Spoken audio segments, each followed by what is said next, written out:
Sunday, October 2nd, 2016.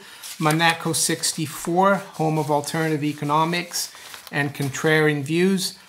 I like to talk about derivatives, and we know that Deutsche Bank has been in the news the last week or two about how they're near collapse and how their derivatives exposure is huge. $46 trillion, which is like 14 times German GDP.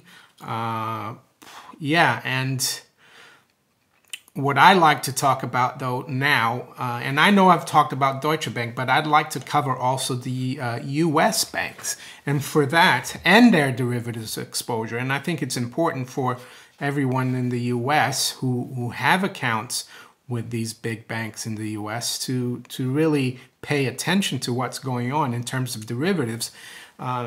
Also, mainly because, in the end of 2004, there's an article here from Zero Hedge, December 13th, and it says, presenting the $303 trillion in derivatives that US taxpayers are now on the hook for. So when I read the part of the article, it says here, courtesy of Crony Bus last minute passage, government was provided with a quid pro quo of 1.1 trillion spending allowance with Wall Street's blessing in exchange for assuming banks that taxpayers would be on the hook for yet another bailout as a result of the swaps push-out provision after incorporating explicit Citigroup language that allows financial institutions to trade certain financial derivatives from subsidiaries that are insured by the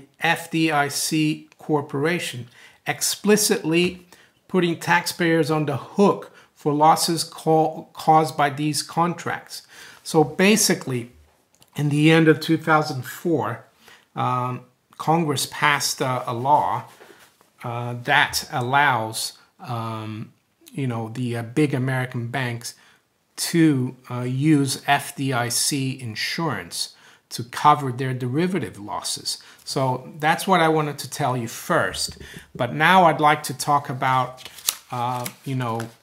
what the derivatives exposure for the biggest American banks are, because we always hear that, American banks are fine now. They've done a lot more than the European banks. They might have done on their balance sheets, yes, but off balance sheets, because don't forget, all these derivatives, they're not on the balance sheet. They're called off balance sheet instruments. So they're kept like side bets on the side. They only matter for the balance sheet when the, shit hits the fan, basically. So what I wanted to do is compare, the derivatives exposure at three different time periods. First, the end of 2007, which is just before, the Lehman collapse. Then at the end of 2008, and then present day. And for that, I went to the Office of the Comptroller of the Currency, which is a U.S. government department, part of the U.S. Treasury. And they've got all the information there. So I've looked back in 2000, well, let's start today, 2016, as of March 31st.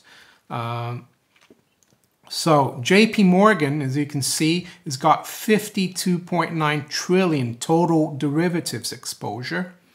So yeah, Deutsche Bank has 46 trillion. So they've got, 6 trillion more than Deutsche Bank. They've got the same amount of assets, roughly 2 trillion, which is what Deutsche Bank has. Then you got Citibank, who wrote, that law that came into effect at Christmas time, 2014, when no one was looking. They've got 52 trillion, so just a little less than JP Morgan. Goldman Sachs, with only 143 billion in assets, they hold almost as much as Deutsche Bank, 44.4 trillion. And then you've got Bank of America, which has 1.6 trillion in assets. They've got 26.2 trillion exposure to derivatives. So of those top four holders of derivatives, the total is 175.5 trillion. And that's 9.48 times US GDP, which is around 18.5 trillion presently. And the other calculation I made is if you compare that 175 trillion to their total assets, that's leveraged 34.4 times for those top 4 banks. Deutsche Bank has a leverage of like 23 times, 46 trillion divided by 2 trillion in assets, that's 23. But the most interesting of those top 4 holders to me is Goldman Sachs. They've got only 143 billion, and I say only, but it's still big, but compared to the other banks, it's small. 143 billion in assets, but they've got 44.4 trillion in derivatives exposure. So that's 310 times leverage their, asset base in derivatives, all those side bets. Now do you understand why Goldman Sachs is in charge of the central banks? I think I do. I mean, Goldman Sachs is a disaster waiting to happen. It's much bigger than Deutsche Bank, I would say, in terms of derivatives. So, yeah, that's today. That's today. The German GDP, of course, is 3 trillion, and Deutsche Bank is 42. That's 14 times. So the U.S., the top 4 U.S. banks is 10 times GDP. So let's go then to 2007.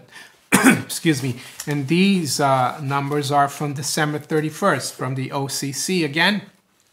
And JP Morgan had a huge book then, 84.7 trillion. Citibank 33.3, Bank of America 32, and then Wachovia had just under 5 trillion. Goldman Sachs wasn't on the list then because they were not a bank holding company. They were made a bank holding company or a bank overnight by the Fed just after the Lehman collapse in 08, so they could use the Fed's discount window, or else they would have gone bust, in my opinion. So Goldman Sachs isn't even there. But back then, the top 4 had 154.9 trillion, and they were leveraged to their assets 34.34. So we're leveraged now in 2006, 34.4. So the same amount, and we've gone from 154.9 trillion in derivatives exposure to 187.4 today. So where is the decrease in derivatives exposure, I ask? So now we go to the end of 2008, which is like, at the peak of that crisis we saw, a great financial crisis. And what we can see is that, yes, the derivatives exposure increased from the end of 07 by almost, well, for the top 4, it increased from 154.9 trillion to 187 trillion. And you can see that Goldman Sachs now is on the list because they've been backstopped by the Federal Reserve, and they're up to 30 trillion. December 31st, 2008. So their exposure compared to today is basically 50% higher, to 44.4 trillion. So yes, I'm not saying Deutsche Bank is not a problem and that their derivatives exposure is not a problem. What I'm saying is that we need to not be distracted by just Deutsche Bank. We need to keep an eye on the American institutions. I haven't looked at the UK institutions, but I'm sure they're not that much better, nor the other European banks. It's just that the US data is much easier to come by. So there you have it. As Warren Buffett said years ago, derivatives are weapons of financial mass destruction. And I don't know when it will all explode. It almost did in 08 when Lehman collapsed. A lot of these banks say, oh, these notional derivatives, they net out, our exposure is not big, But the only problem with that is that if one of the counterparty goes bust, then it breaks, the chain. And that's what happened when Lehman collapsed. That's why the U.S. Treasury had to bail out AIG, who was insuring all these derivatives. They had to bail them out to the tune of $183 billion so that Goldman Sachs could get paid, for the bets they made in their derivatives. Because, yeah, it's all about counterparty risk.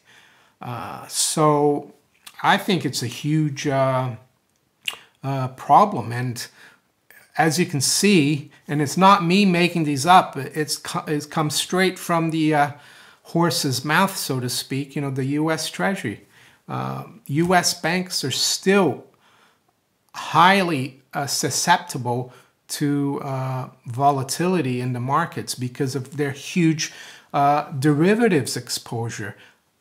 And what it looks like has happened in the last 8 years. You've had one bank, Citibank, they've taken a bit more of the brunt of these derivatives, and with JP Morgan, but the total amount, we're at 175.5 trillion just for the top 4 banks, after we were at 187. So it's not a huge decrease. And Goldman Sachs to me is the doozy. So keep an eye on Goldman Sachs. And I guess it's not surprising they're in charge of the central banks. They need that free money to keep their huge casino going. So if you enjoy my videos, please like, share, and subscribe to my channel if you haven't yet. And if you'd like to donate to my channel, there are links below in the description. You can donate Bitcoin, BitGold, through PayPal or Patreon. Thanks for watching. Bye.